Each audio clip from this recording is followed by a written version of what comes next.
Good morning Prakash రావు గారు. నమస్కారం శర్మ గారు. చూస్తున్నాం ఫోన్ ట్యాపింగ్ వ్యవహారం ఎటువైపు టర్న్ తీసుకునే సంకేతాలు కనిపిస్తున్నాయి. గత 4 రోజులుగా ఫుల్ దీనికి సంబంధించిన వార్తల హెడ్లైన్స్ మనకు కనిపిస్తున్నాయి. సార్, మనం 15 రోజుల కిందనే మీ ఇంటర్వ్యూ ఫస్ట్ టైం మీరు తొలి వెలుగు చీఫ్గా తీసుకున్న తర్వాత తొలి వెలుగులో ఆల్మోస్ట్ ఆల్ మీరు ఇప్పుడు ఆర్టీవీ బిల్డింగ్లో స్టార్ట్ చేసిన తర్వాత ఫస్ట్ టైం నన్ను ఇంటర్వ్యూ తీసుకున్నప్పుడు దాంట్లో వెరీ క్లారిటీగా చెప్పాను. గతంలో ఇన్సిడెంట్ కంపేర్ చేశాను. 88లో ఏదైతుందో హెగ్డే గారు ఏదైతుందో ఫోన్ ట్యాపింగ్ చేస్తే సుబ్రహ్మణ్య స్వామి గారు బయట పెడితే దేవగౌడ అండ్ బొమ్మాయి వాళ్ళ అసమ్మతి, వాళ్ళు సీఎం కంటెండర్స్ ఉంటుంది అనుకోకుండా ఢిల్లీ నుంచి తీసుకొచ్చి 83లో మిశ్రమ ప్రభుత్వం 85లో డిజాల్వ్ చేసిన తర్వాత ఫుల్ మెజార్టీ వచ్చి హెగ్డే గారు వాళ్ళ అసమ్మతి వాదులు ఏదైతుందో అంటే డిసిడెంట్స్ వాళ్ళు మంత్రివర్గంలో వాళ్ళ మీద నిఘా పెట్టింది బయట పెట్టినప్పుడు సీఎం స్టెప్ డౌన్ అయ్యాడు. అలాగే 50 మంది పోలీసు అధికారుల మీద, అంటే ఎవరు చేసిన పోలీసు అధికారులు చేసిన ఇంటెలిజెన్స్ వాళ్ళ మీద సిపిఐ కూడా ఏదైతుంది ఎంక్వైరీ అయింది. కేసు ఏమైంది అనేది నాకు తెలియలేదు. నేను పనుల మీద దాన్ని కూడా నెట్లో పోతే మీకు కూడా దొరుకుతుంది కావచ్చు, చూడలే. ఖచ్చితంగా దీంట్లో ఏదైతుందో నిరంజన్ రెడ్డి గారి కూడా స్టేట్మెంట్ కూడా మీరు చదివారు. సిగ్గు లేదయా నీకు? నీ ముఖ్యమంత్రి బయటపెట్టిండు కదా, బిఎల్ సంతోష్ని ఇరికేయడానికి ప్రయత్నం చేసి స్వాములను ఫామ్ హౌస్లో ఏదైతుందో రంగారెడ్డి జిల్లాలో స్టీఫెన్ రవీంద్ర గారు అది చేసి దాన్ని అది బయటకు వచ్చిన తర్వాత సీఎం అఫీషియల్ రెసిడెన్స్లో నేషనల్ స్టేట్ ఎలక్ట్రానిక్ ప్రింటివ్ వందలాది మంది మీడియాని పిలిచి దాన్ని ఆ ఒక్క ఎడిట్ చేసి 40 minutes ఎడిట్ చేసి 2 hours అది అన్ని దేశంలో ఉండే అన్ని 28 రాష్ట్రాల ముఖ్యమంత్రులకు, చీఫ్ జస్టిస్లకు, కేంద్ర మంత్రులకు, ఎడిటర్లకు పంపించిండు. ఏమని? ఈ ఫోన్ ట్యాపింగ్ కేసు. అలాగే మీకు తెలుసు 2015లో కూడా ఏదైతుందో ఫోన్ ట్యాపింగ్ మీదనే మన రేవంత్ రెడ్డి గారిది ఓటుకున్నట్టు కేసు. ఆ రోజు కూడా home minister and chief minister బయటకు వచ్చి హరిహరాదులు వచ్చిన చంద్రబాబును రక్షించలేదని ఏదైతుందో ప్రశ్న చెప్పడం జరిగింది. నిజంగానే ఏసీపీ ఎవరో ఇటువంటి వాళ్ళు 100 మంది ఉంటారు అంటున్నాడు. ఆ ఏసీపీ చెప్తున్నాడు ముఖ్యమంత్రి గారికి అని చెప్పి కాకుండా ఇంటెలిజెన్సీలో అతనికి ఎక్స్టెన్షన్ ఆల్రెడీ మన రిటైర్ అయినకి ఎక్స్టెన్షన్ ప్రభాకర్ రావు గారికి ఇచ్చిన, రాధాకృష్ణ రావు గారికి ఇచ్చిన, సీఎం దగ్గరికి ఫైల్ వస్తుంది. CM is law and order. CM కొద్ది ఇన్స్ట్రక్షన్ ఇచ్చిన తర్వాతనే ఆర్డర్ లేదు. అటువంటిది రోజు తప్పించుకోవడానికి ప్రయత్నం చేస్తున్నాడు. నిజంగానే చిత్తశుద్ధి ఉంటే, నీతి నిజాయితీ ఉంటే మీరే సిబిఐకి రెఫర్ చేయండి. మీరు నిర్దోషులు అంటే ఇట్లే రండి మాకు మోడీ లేదు, గోడీ లేదు, ఈడీ జీడీ అనేది అవుతుందో తండ్రి కొడుకు తర్వాత మన బిడ్డ అంటే ఏమైంది? ఈరోజు జైలు ఉందా లేదా? అథెంటిక్ గా ఛార్జ్ షీట్ లో ఏదైతుందో ప్రతి అంశంలో ఒక దాదాపు మోర్ దాన్ 100 times మెన్షన్ చేసింది. కీ రోల్ అంటే నెంబర్ 1 ఈ డీల్ కి ఏదైతుందో కవిత అనేది నేను అనుకుంటున్న ఛార్జ్ షీట్ చేసిండ్రు వాళ్ళు, ఏది మన కోర్టులో సబ్మిట్ చేసిండు. సో ఖచ్చితంగా ఏదైతుందో మనం మాట్లాడుకున్నప్పుడు ఇప్పుడు కాదు, గతంలో కూడా చెప్పాను, ఫోన్ ట్యాపింగ్ ఏదైతుందో జరిగింది. దీనికి ఏదైతుందో ముఖ్యమంత్రి బాధ్యత వహించవలసి ఉంటుంది. వితౌట్ సీఎం వాళ్ళు పోలీస్ అధికారులు వాళ్ళు ఏదైతుందో నిఘా పెట్టి ఇటువంటి ఫోన్ ట్యాపింగ్ చేసి సీఎంకు సమాచారం ఇవ్వరు. ఇది తప్పు.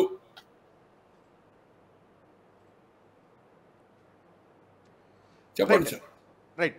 ఫామ్ హౌస్కు సంబంధించి అదే రకంగా గతంలో రేవంత్ రెడ్డి వ్యవహారానికి సంబంధించి స్వయంగా కేసీఆర్ వాటిని బయటపెట్టడం ద్వారా కేసులో ఆయన ఇరుక్కున్నారని చెప్పి మనం అనుకోవచ్చా? ఖచ్చితంగా సార్, ఖచ్చితంగా. ఒక ముఖ్యమంత్రి 88లో రామకృష్ణ హెగ్డే ఎందుకు రాజీనామా ఇచ్చాడు సార్? వై?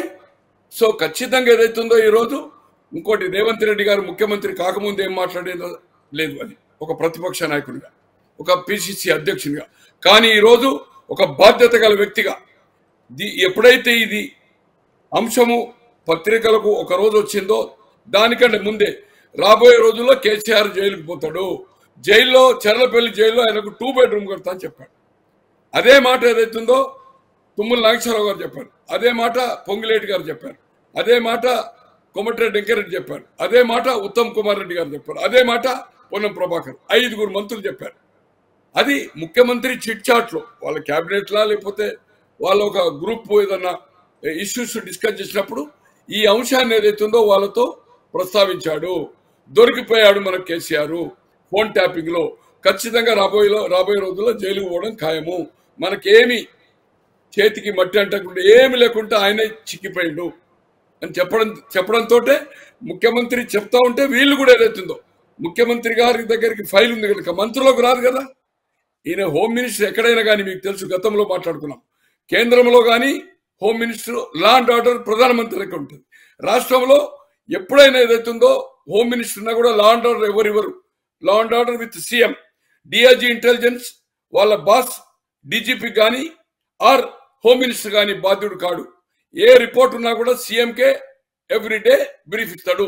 ఇతర దేశాల్లో ఇది కన్వెన్షన్స్. చట్టం ఉందా, బ్రిటిష్ చట్టం చేసిందా లేదా.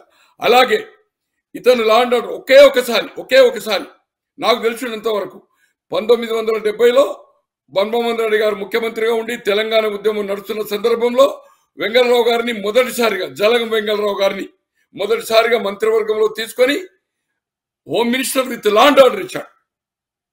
కానీ ఎప్పుడు ఏ ముఖ్యమంత్రి ఇవ్వాలి ఇంతవరకు ఏ రాష్ట్రంలో. ఖచ్చితంగా ఏదైతుందో ఇది ముఖ్యమంత్రి గారికి తెలిసి జరుగుతుంది. 100% రిపోర్ట్ అనేది ముఖ్యమంత్రికి ఇస్తారు సీక్రెట్. ఆయన డే టు డేలో అన్ని పొలిటికల్ కానీ అదర్ మ్యాటర్స్ కానీ సంతోష్ చూసేవాడు. ఇంటెలిజెన్స్ తో కేసీఆర్ డిస్కస్ చేసేవాడు కాదు. కానీ ఈ అంశమైనా అయితే సంతోష్ ద్వారా ముఖ్యమంత్రికి. కానీ నేను అనుకుంటున్నా ఈ అంశాన్ని ఏదైతుందో సంతోష్ గారి దృష్టికి తీసుకెళ్లరు. వారం రోజులక 10 రోజులక ఖచ్చితంగా ముఖ్యమంత్రి గారి ఆదేశం పైనే ఈ ఫోన్ ట్యాపింగ్ జరిగింది. దాంట్లో ఏమాత్రం అనుమానం లేదు. దీంట్లో రేపు ఒక ముఖ్యమంత్రి కాదు, రేపు ప్రభాకర్ రావు గారు వచ్చినాక నేను ముఖ్యమంత్రి గారిని కలవకపోతుంటే సంతోష్ గారికి బ్రీఫ్ ఇమ్మంటుంటే సంతోష్ గారికి రిపోర్ట్ పంపుతుండే. అప్పుడప్పుడు నేను అనుకుంటున్న కేటీఆర్ కూడా ఖచ్చితంగా ఇంటర్ఫేర్ అయ్యాడు. హరీష్ రావు కాకపోవచ్చు. KTR and Santosh of Rajya Sabha and ముఖ్యమంత్రి ఈ ముగ్గురు ఖచ్చితంగా ప్రభాకర్ రావు గారు వచ్చినాక ఫైనల్ గా ఏదైతుందో దీంట్లో సాక్ష్యాలు దొరకకపోతే, ఆధారాలు పర్ఫెక్ట్ లేకపోతే దీంట్లో అప్రూవర్ గా తీసుకుంటారు. అయితే ప్రశాంత్ రావా, అయితే భుజంగరావా, అయితే రాధాకిషన్ రావా, అయితే తిరుపతి అయినా, అయితే వచ్చినాక ప్రభాకర్ రావు ఖచ్చితంగా వీళ్ళను తీసుకొని ఏదైతుందో ఆటోమేటిక్ ఏదైతుందో సీఎం గారి పేరు చెప్తారు కనుక సీఎం అరెస్ట్ కావడం అనేది ఖాయము. సీఎం గారితో పాటుగా కేటీఆర్ అండ్ సంతోష్ గారు కూడా అరెస్ట్ అవుతారు. దీంట్లో మనం గతంలో మీ ఇంటర్వ్యూలో చెప్పాను, నేను ఒక 10 days or 12 days అయింది. నేను అనుకోకుండా అమెరికా వచ్చాను, అప్ టు 20th రాను. నాకు ఈ అవకాశం, ఈ సబ్జెక్టు ఈ రోజు నిన్న రాత్రి అనుకొని ఇప్పుడు వస్తున్నామంటే గతంలో చెప్పిన సబ్జెక్టే ఓన్లీ తొలివెల్కే చెప్పాను నేను.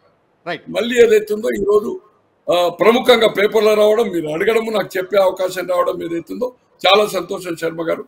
రైట్. ఇంకొక కీలకమైన అంశం కనిపిస్తుంది మనకి ఇక్కడ. బిఎల్ సంతోష్ ను టార్గెట్ చేయడం ద్వారా కేసీఆర్ పైన బీజేపీ కూడా ఆగ్రహంగా ఉన్నట్టు కనిపిస్తుంది. ఈ నేపథ్యంలో సుమోటోగా సిబిఐ రంగంలోకి దిగే అవకాశాలు ఏమైనా కనిపిస్తున్నాయా? 100% సార్. రాష్ట్రము సిబిఐ కావాలంటే ఏదైతుందో గతంలో తెలుసు. సిబిఐ ఎంటర్ కావాలంటే స్టేట్ గవర్నమెంట్ పర్మిషన్ అనేది ఒకటి ఉంది. నేను అనుకుంటున్నా రేవంత్ రెడ్డి గారు కూడా సిబిఐకే రెఫర్ చేస్తారు. కాంగ్రెస్ హైకమాండ్ పర్మిషన్ తీసుకుంటారు.